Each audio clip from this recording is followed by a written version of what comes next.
किसी इंसान के लिए इस्तेमाल किया जाने वाला हथियार है। देखो ये तलवार से भी बड़ा भयानक है। एक लगते ही आप सोच के देखो क्या हाल है, सीधा कोमा में जाएगा। कहाँ पे जाएगा? सीधा कोमा में। और एक व्यक्ति जिसने 39 खाए, इसका मकसद सिर्फ खाल पर चोट करना नहीं होता था, बल्कि मांस को शरीर से अलग करना होता था। मांस को शरीर से अलग करने के लिए किया जाता था। कितना खतरनाक, कितना घातक था। यहूदियों में एक कानून था कि ज्यादा से ज्यादा उसको कितने कोड़े मार सकते हैं? 39 मैक्सिमम था। 39 से ज्यादा कोड़े नहीं मारे जा सकते थे। पिलातुस के जो सैनिक थे, रोमन सैनिक थे, उन सैनिकों ने यीशु मसीह को सजा दी थी। और वो पता है कब तक मारते हैं? वे तब तक मारते थे जब तक कैदी अधमरा ना हो जाए।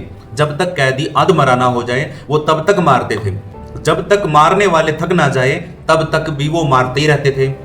39 कोड़े तो वहां पे बांध करके मारा गया था। उसके बाद जब उसको 39 कोड़े मारने के बाद वहां से जब उसको लेके जा रहे थे क्रूस के सजा के लिए, तब भी उसको मारते मारते लेके जा रहे थे। गोलगोथा की पहाड़ी तक जाता है तो बीच में रास्ते में है ना, कितनी बार वो गिरता है, पड़ता है। 39 कोड़े मार करके भी थके नहीं, तो फिर भी वो उसको मारते ही जा रहे थे। यहूदियों क्या करते थे? 39 कोड़ों से ज्यादा नहीं मारते थे। उनमें नियम था, कानून था, अनुमति थी। लेकिन रोमियों के पास, रोमन सैनिकों के पास लिमिट नहीं थी। वो जितना चाहे मार सकते थे एक व्यक्ति को, जब तक वो अधमरा ना हो जाए, जब तक मारने वाले थक ना जाए। ये दो ही लिमिट होती थी, तब तक वो मारते ही रहते थे सामने वाले को। यीशु मसीह को बहुत ज्यादा टॉर्चर किया गया था। हाइपोवोलेमिक शॉक उसको लग गया था। कोड़ों की मार इतनी गहरी थी कि वह पीठ की खाल को चीरते हुए मांसपेशियों, मसल्स और रीढ़ की हड्डी तक पहुंच गई थी।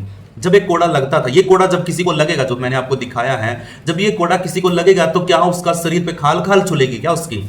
या उसका सिर्फ मांस फटेगा उसका? नहीं, उसको खाल को चीरता हुआ, मांसपेशियों को फाड़ता हुआ, मांस को फाड़ता हुआ, नसों को काटता हुआ हड्डी पे जाकर के वार करता था। एक कोड़ा हड्डी पे जाकर के वार करता था। अब कोड़े लग रहे थे तो नसें फट रही थी, मांसपेशियां उखड़ रही थी, खाल फट रही थी और हड्डी तक मार हो रही थी।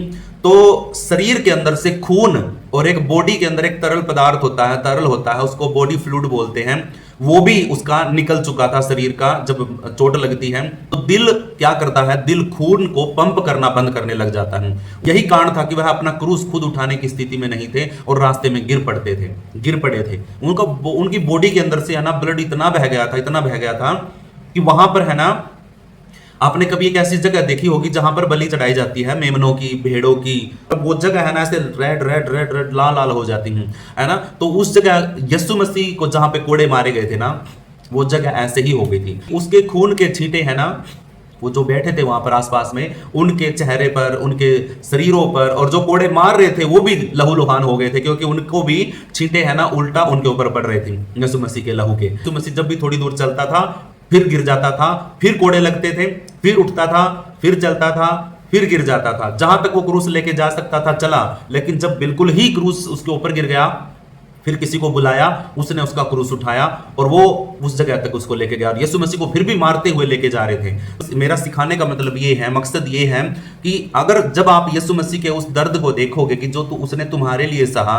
और तुम फिर भी अगर अपने जीवन को नहीं बदलते हो, फिर भी अगर तुम अपने पापों से मन नहीं फिराते हो और आज भी तुम उसी पाप में पड़े हो, बुराइयों में पड़े हो, और तुम हल्के में लेते हो प्रभु यीशु मसीह की उस बलिदान को, तो मैं सिखाना चाहता हूं कि वो दर्द आप महसूस तो नहीं कर सकते हो, लेकिन उसको सुनने से शायद तुम्हारा विश्वास बढ़ जाए। कोड़े मारते थे ना, वो कोड़े जब शरीर में लगते थे तो जो हड्डी उसके ऊपर बंधी हुई थी ना, तो हड्डियों के टुकड़े शरीर के अंदर धंस जाते थे और वापस खींचते समय वे खाल और मांस को बाहर खींच लेते थे।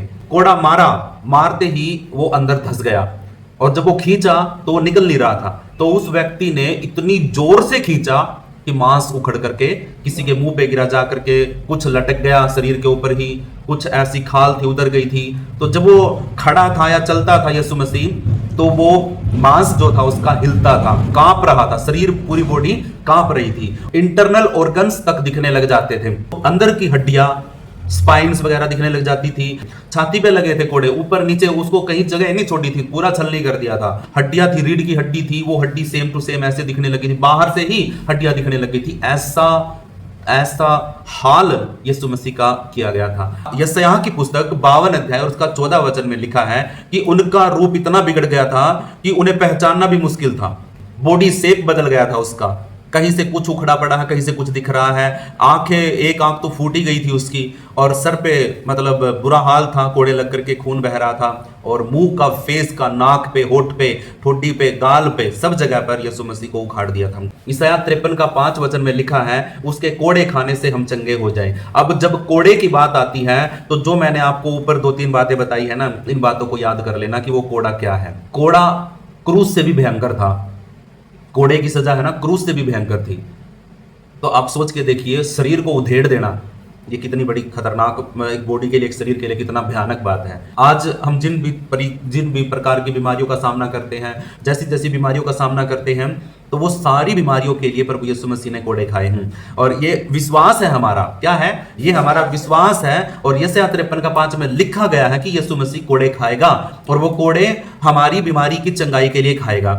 ठीक है, तो ये कोड़े खाने का कितना दर्द था, एक कोड़ा कितना भयंकर दर्द लेकर के आ रहा होगा। आप सोच के देखिए, चीख भी कैसे निकली होगी यीशु मसीह जब कोड़ा लगा। अब एक थप्पड़, अरे एक सुई चुभ जाती है, डॉक्टर इंजेक्शन लगाता है ना, कितनी बारीक सुई होती है वो, और जब वो सुई जब है ना लगती है, हाथ में लगो, नस में लगो, या फिर बैक साइड में कहीं पर भी जब वो सुई लगती है, तो एक पेन होता है, शरीर के अंदर महसूस होता है। जब एक सुई का चुभना हमारे को इतना पेन करता है, तो सोच के देखो, वो हड्डी जब घुस गई शरीर के मांस के अंदर, वो जब लोहे की कीले घुस गई, और जब वो कंच था जो उसके अंदर शीशा था, वो जब घुस गया, और जब खींच करके फाड़ दिया गया शरीर को, तो अब सोच के देखो कि वहां पर क्या दर्द महसूस किया होगा।